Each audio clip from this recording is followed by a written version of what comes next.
lost my passport, got robbed by my taxi driver. Oh my gosh. I was in and out of consciousness for 3 days. Got yelled at by a US serviceman while at the DMZ gift shop. Had a rice bun thrown at my head by an old lady outside my hotel. I had managed to give myself horrific sunburn and now had a severe heat stroke. Oh no. Tickets promptly fly out from the machine, causing a mess. They advised me not to leave the resort as I would likely be robbed, mugged, kidnapped, killed, or all of the above, etc.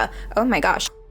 Welcome back to another edition of Travel Horror Stories. This is a series where people write into me about their crazy travel experiences. I'll link below the full Travel Horror Stories series. And for now, since this is a new series, I'm going to be reading off of Reddit and we're going to pretend like everyone's writing into me and we're going to say, "Dear Natalie, this is what happened during my crazy travel experience." And I would love to hear your horror story, so check out the description box below for instructions on how to send in your horror stories. And it's literally so easy. You send me an email. If you love Travel Horror Stories, be sure to like this video, subscribe to my channel, and hit the notification bell so that you don't miss another video. And with that, let's get into some stories. This first story says, "Hi Natalie, wife and I were newly wed and on our honeymoon to the Dominican Republic. After checking in, we discovered my wife's makeup had been stolen out of her suitcase, most likely by a baggage inspector. My wife was inconsolable and devastated that she wouldn't look pretty on her honeymoon." Oh, well, on a side note, I bet your wife is absolutely beautiful and she had nothing to worry about. We are all our own worst critics on that, but I know how that can be when you don't have access to the cosmetics that you want and then you're thinking of all the pictures that you're gonna take and post later.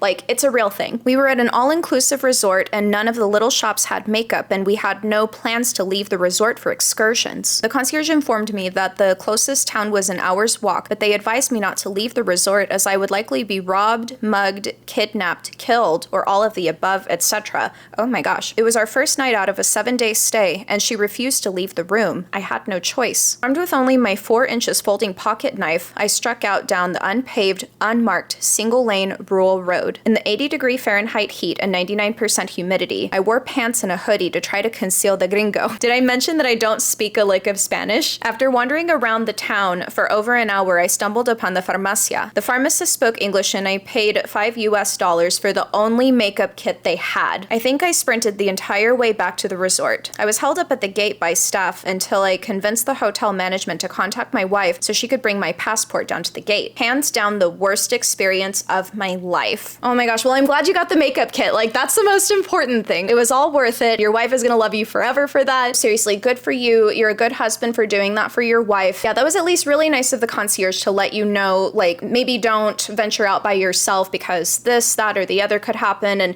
you know, that was really nice that he was looking out for your best interests and trying to protect you. If anyone's been to the Dominican Republic before, definitely leave it in the comments below. But it surprises me that they didn't have a taxi that they were able to call for you to at least like take you into town. And wherever you guys were, maybe it was more of a remote location, maybe it was just harder to access taxis at that time, but I'm definitely glad that you were safe going over there and safe coming back. But what a way to start off your honeymoon. Like, you're just newly married and you're ready to just like relax and enjoy everything, and then that happens. But I'm very glad that the pharmacist at least spoke English, you were able to get the makeup kit, and nothing scary happened to you. I'm sure you were so scared all the way over there and back. And I wish you would have been able to take a taxi, but I'm very glad that nothing happened to you. This next story says, "Hi Natalie, not me, but my parents went away to Paris for their 15th anniversary. Moulin Rouge had just come out and she loved it, so my dad took her to see the real thing. On their quick tour of Paris, they decided to go to the Eiffel Tower because why not? Before I proceed, I feel it is vital you know that my mother hates heights, but the opportunity was too good to pass up. Now, as they tell it, you have to buy tickets to go up to each level. I'm pretty sure you can buy one all the way to the top, but because my mom hates heights, they decided that they would progress gradually and save money if she didn't fancy going higher. So they get to the first floor and have a look around. Mom enjoys it, but decides it might be too much for her to go up to another level. She suggests to my dad that they should get some money or pay the hotel and some emergency money for the journey home the next day. They were taking the Eurotunnel. My dad approaches one of the many cash machines which are allowed around the site. I'm not sure whether this struck him as odd, but it probably should have done. He entered the amount of money he wanted to withdraw into the cash machine. This is where the problem is realized. This, like the other cash machines scattered across the first floor of the Eiffel Tower, was not a cash machine, but a ticket machine. Oh, my dad had just withdrawn 500 tickets. No! Said tickets promptly fly out from the machine, causing a mess, and my dad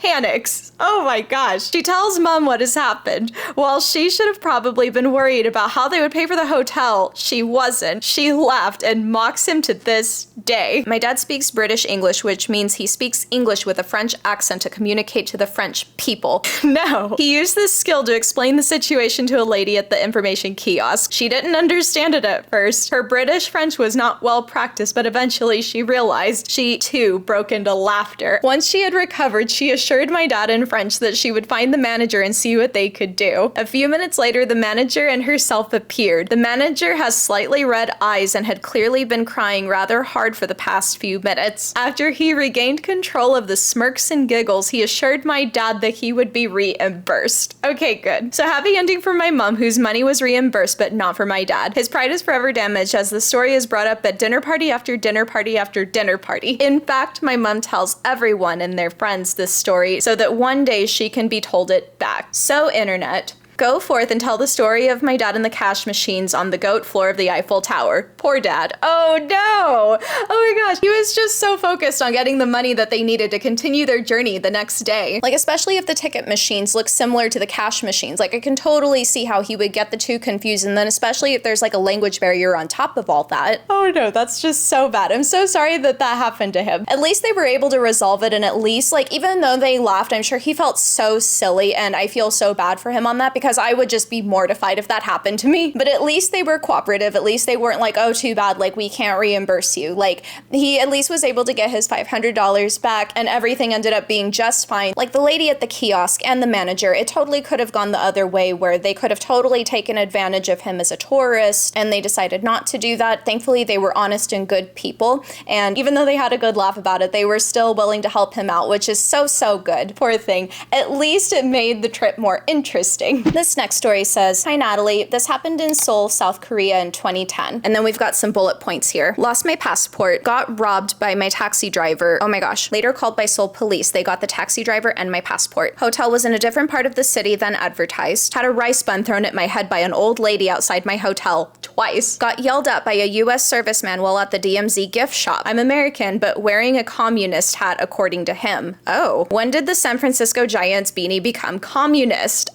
Stop. Got super drunk, almost got hit by a cab, although I admit that one's all me. Got yelled at by some Korean teenager for some unknown reason. I was just staring at the city skyline. He tapped me on the shoulder and just screamed at me. Taxi cab driver fell asleep while waiting in traffic on the way to the airport. Got yelled at for waking him up. Police at the airport thought my tattered passport was fake. I had been traveling a lot at this time. But all in all, would visit South Korea again. I was there for a week, and even after all that, I still had a blast. Oh, good. Yes, we love an optimist on this channel. Yes, never lose your optimism no matter how many things happen one after the other. Gosh, the people you were running into as well, like what, you got a rice bun thrown at your head. The San Francisco Giants, I guess, are communist according to this US serviceman at the DMZ, which super crazy, by the way, that you got to go to the DMZ. Like, the DMZ in general is like the most secure border there is, and like practically nobody gets past that border. Like, it is so highly secure, and I'm sure like anything can like set them off. That's just so crazy. And then if it's a US serviceman as well, I would think that they would know that the San Francisco Giants aren't communist, but I digress. If anybody has a different experience at the DMZ gift shop or had any similar troubles or anything like that, definitely leave it in the comments below. I hope that you at least ran into some people who were kind to you, and I'm not sure if it was a solo trip or if it was a friend trip. It sounds like, just from the description of things in your story, that you were on a solo trip. I'd be even more interested to know like how you responded to those people who were like yelling at you, like threw the rice bun at your head. Like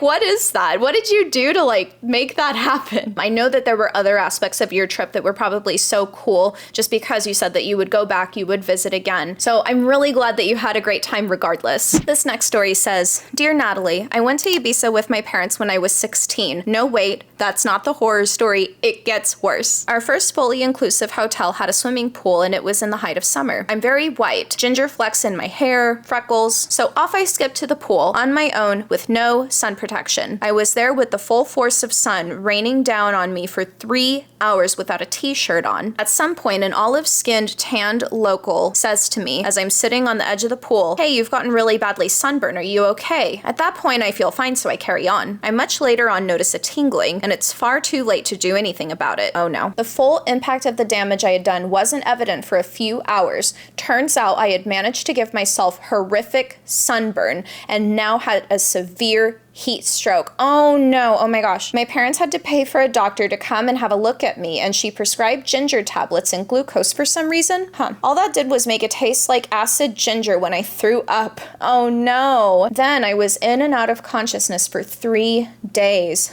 Oh no. When I woke up, my back felt like I had been attacked with a cheese grater, and as the days went on, my skin started to come off. Ooh, oh, I hate that. Ugh. I could peel A4 size sheets of skin off my back and shoulders. The tops of my feet were that burned that I couldn't stand or walk for long. Oh no. I learned that if you're white with the whole ginger thing going on, my hair's brown but you can see ginger in it with freckles on my skin, etc., wear sunscreen and a t-shirt and a hat. Okay, no. Sunburns are the worst. They hurt. Oh my gosh. And then the fact that you got a heat stroke on top of all that. Oh my gosh. I hope that at least happened later in your trip, so that way you could have at least enjoyed Ibiza a few days before all of that happened, because you were out of commission for 3 days, and I literally could not imagine. I've had pretty bad sunburns in my time, but nothing that actually like physically affected me where I felt like sick to my stomach or having a heat stroke or anything like that. Something to add to that as well, definitely be hydrating and definitely make sure that you are regularly getting fresh water into your system whenever you're going to be out